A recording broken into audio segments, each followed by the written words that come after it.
Welcome back, everybody. Well, Historic Denver just announced the recipients of its 2023 annual awards given to projects and people preserving key buildings right here in Denver. These awards are for buildings that are not only historic, but also provide affordable housing, showcase adaptive reuse, and or have a presence that is distinctively Denver. How fabulous is that? And here to tell us more are President and CEO of Historic Denver, John Deffenbaugh, along with two of the award winners. It's Josh and Tamil. Good morning to all of you. Thank you for having us. Looking fabulous, and we've got some wonderful drinks here. We're going to get to that in just a sec. But John, I'll start with you. Why is Historic Denver honoring these buildings?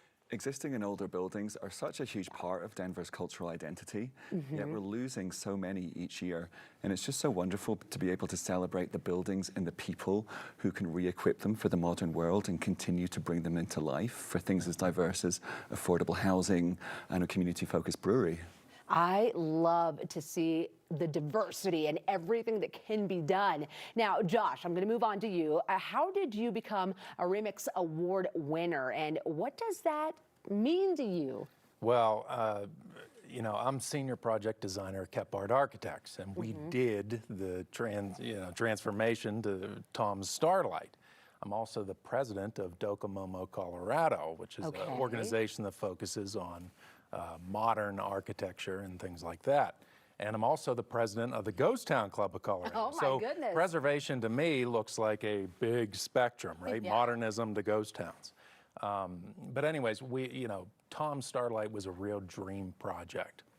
We essentially took an old Arme and Davis White Spot restaurant, formerly Tom's Diner, Colfax and Pearl, and transitioned it into a night spot, something of a cocktail lounge with an enormous outdoor space. How neat is that? And seeing a building that's been there for so long probably means so much to so many people, and then transforming it into something even more special. I mean, first of all, let me say you are a busy person.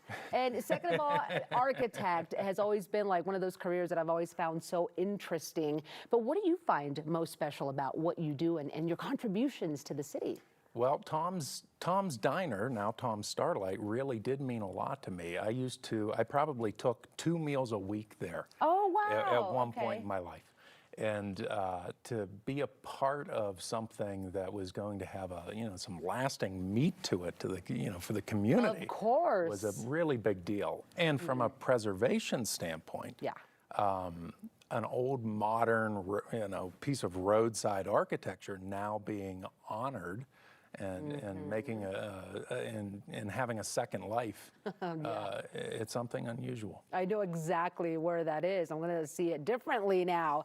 Okay, Tamil, let's bring you in. Tell us about Raices Brewing Company receiving a Community Preservation Award. I mean, that's so special. Oh, we are very excited about this. I'm co-founder of Raices Brewing Company, and we believe that historic buildings are just a footprint of our history and what communities are built of, the people that have been around these buildings and what has happened before. And it means a lot to the community.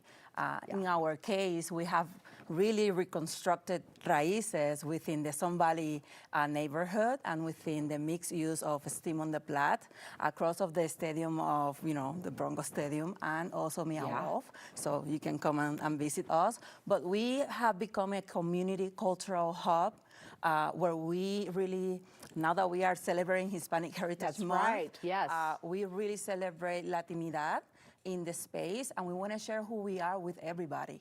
And this is one of the main focus for Raices, to really identify the diversification that we have in our community, in the city, and in Colorado. So we are very, very excited and beyond humble to receive this award. It seems so special. And I just want to point out that raíces means roots, correct? And that all ties in to everything you were just saying. What have you brought this morning? Because this right here looks so good. You know, we actually brew our own beers, but also we'll do another fermented beverage like the Malta, which is a non-alcoholic beverage. Nice, And okay. we drink this with the family. So kids, seniors, Everybody can pregnant drink it. women, they Yes. actually drink Malta during breakfast. Sometimes at snack, sometimes during lunch, and we wanted to provide this to you so you can try a little bit. Thank it tastes a little you. bit sweet, Okay. and it's just it's fulfilling. It has a lot of the grains. Yes. Of the good things about the grains, and That's good stuff. we just enjoy having people in our space, and we enjoy that people are perceiving raíces as an important piece for the community to connect and Yeah. to really build relationship within the space. We're going to have to check out raíces as well. And we don't have much time left. But John, I just really wanted to close with you. How did you pick the winners? And I know there's several others. Really, it was such a hard choice because there's so many wonderful projects and individuals working in Denver right now. But really looking about diversity and about how can these older buildings really deal with the challenges that our city's now facing. So homelessness, affordable housing, community focus. We have some really wonderful buildings and individuals.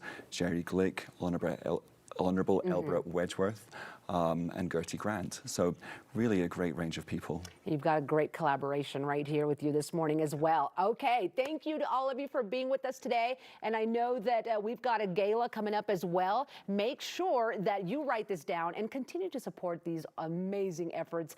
That gala is November the 2nd at the Brown Palace. For tickets and info, just head to historicdenver.org.